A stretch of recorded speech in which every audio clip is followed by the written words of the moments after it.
This is a quick movie just showing you how to do a count inside Image Pro, a threshold-based count. The first thing we're going to look at is a monochrome image. So to have a look at this, all of our counting options are held under Measure and Count Size. And this little dialog here actually controls all of our threshold selection, all of our option selection, and all of our measurement viewing selection and actual looking at the data itself. So the first thing we should probably do is set up to detect our objects. So let's do this. We have three different options here: manual, automatic bright, and automatic dark. These methods look at a histogram, automatic dark and automatic bright, and they'll often actually just show us what it assumes is dark and bright. But we'll actually have a look at manual. So the minute we hit manual, you can see that select ranges comes up as an option.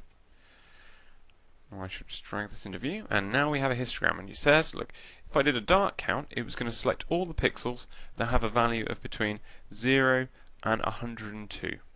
And we can use the slider bar here to make a better or worse selection of our objects. So I'm just going to do 1 to 100, maybe that makes sense. Okay. Now, what we're going to do now is just press close, because we've selected all the objects we're interested in. Let's look at how we display those options. So, selected my ranges, I'm going to come to Options, and here are my options for counting. So, first one, outline style. Do I want to have a big block of red where I'm looking? Or do I want to have an outline? So let's just show you what an outline looks like. So you can see an outline looks quite nice because it allows us to see what's inside our object. But we may want to have filled. Okay. It's a display option. People can choose it as they need to.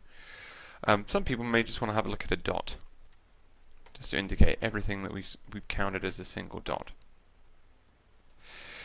Okay, that's the first option. Label style. We can put a label on, so we could just say we want it to be an object, and you can see there we are. So here's my object: 28, 30, 32, and so on. Now that's useful when we've got about 100 objects on an image. When we have more than that, we tend to get swamped by the number of objects that we have, so we're going to select none. Okay, and therefore label color becomes not very useful to us, and we can change the color. We may say we want it to be green, and it's not going to refresh until I close off it there, so there's green with green labels, so that's fine. And then we have little objects like fill holes. If we've had a thresholding error inside our object, or maybe we're counting rings but we want to take into account, so a lot of people who do bubble counts will want to fill holes, that'll make that into a solid. And you just see there's your little preview window there. Okay. We also have the opportunity to pre-filter on area. So we're going to do some filters later on and look at getting rid of small objects and so on. And we can actually say let's do that before we do a count. So the last option here is all about, I'll just get up again, it's all about cleaning borders. And I shall just demonstrate this by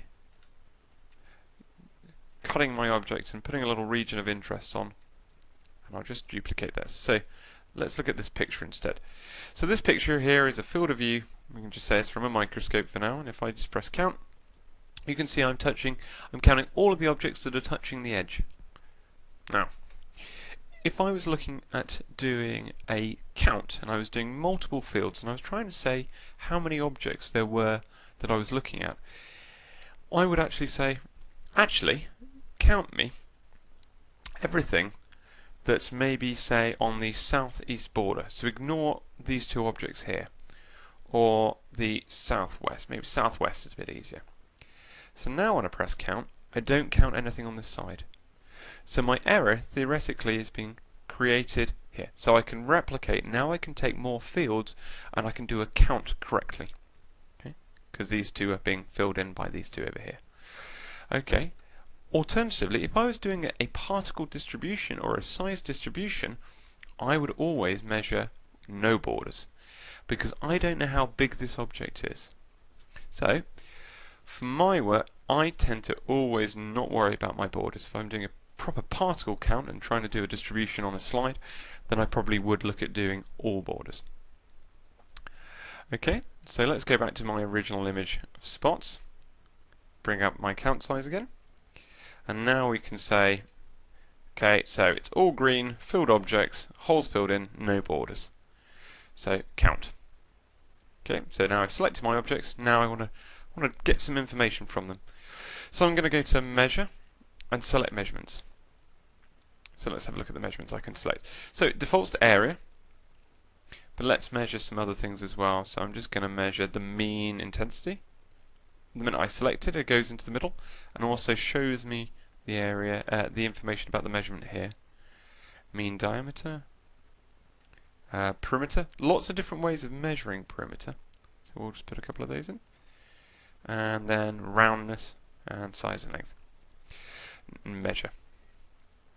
Okay, so the minute I press measure, I can now go to every single object and double click on it and just bring this in the screen, and that tells me this is object 1611, and it tells me all the information about that object.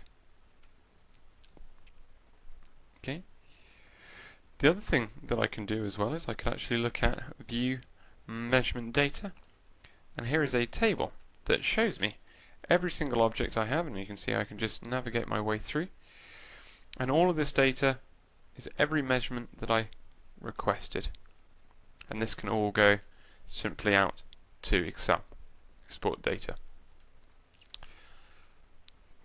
Other things that people may want to do is they may want to look at the total number of objects. So in here we can see that I've got 42 objects based on the number of objects I have, but maybe I won't count the big objects. So I'm going to be size discriminate. So I come to my select measurements and I come in here, and you can see I'm only actually counting objects that have a size of 10 to 100,000 pixels, or a million, or whatever it is. So if I just say edit range, I now get a histogram distribution of the particles, and I can actually say, okay, bringing this left to right, if I measure any objects between 10 and 572 pixels, and press OK, footer objects, I've now got a total count of 42, but only 39 objects were counted. Now it's actually more useful to use when you're looking at small individual objects that are actually falling into thinking that it's a cell. Normally some bits of noise. We look here, these little dots here in the background, these aren't actually the objects we're looking at, so we want to have them removed from our count. Now, when I go back to the measurement data, we can look at all the values here, and the area value of this object here is 224. If I've used a calibration in my work, then all of the values are calibrated, and therefore that's a true micron value or foot value or meter value or whatever we need it to be. Okay, so that's the basic introduction in how to do a count size. In the next movie we will look at how to do some editing, getting rid of objects that are touching each other, and some different displays. Okay, but thanks very much for watching, and if you need any more information, please contact your local Media Cybernetics Image Pro dealer. Thanks.